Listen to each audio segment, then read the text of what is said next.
बिहार के मुख्यमंत्री सम्राट चौधरी ने कहा, बिहार विधानसभा में सिर्फ 29 महिला विधायक है। अगर ये बिल पास हो जाता तो कम से कम 122 विधायक होती।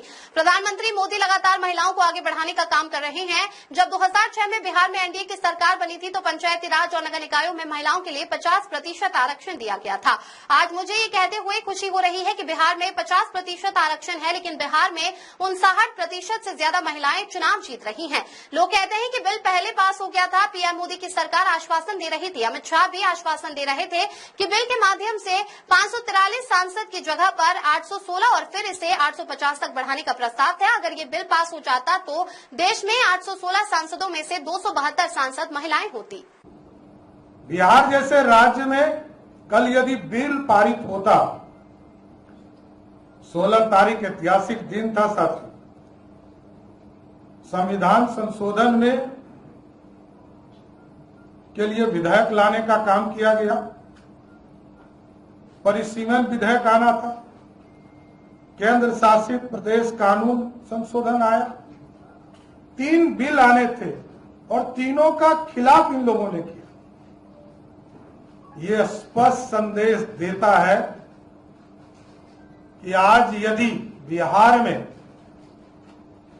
विधानसभा में मात्र 29 विधायक है, माननीय हमारी बहनें, और यदि ये बिल पारित हो जाता तो 122 विधायक कम से कम होते, उससे अधिक ही होता, क्योंकि बिहार ने इसका प्रयोग किया।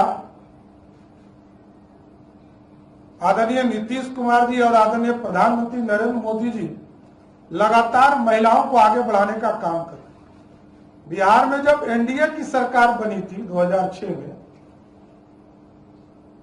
तो यहां महिलाओं को 50% आरक्षण पंचायती राज और नगर निकाय में देने का काम किया गया। और आज मुझे कहते हुए खुशी हो रही है कि बिहार में 50% आरक्षण है, लेकिन बिहार में 59% से अधिक महिलाएं चुनाव जीत कर आ रही है। और यदि यह बिल पारित हो गया होता, लोग कहते हैं कि बिल तो पहले पारित हो गया।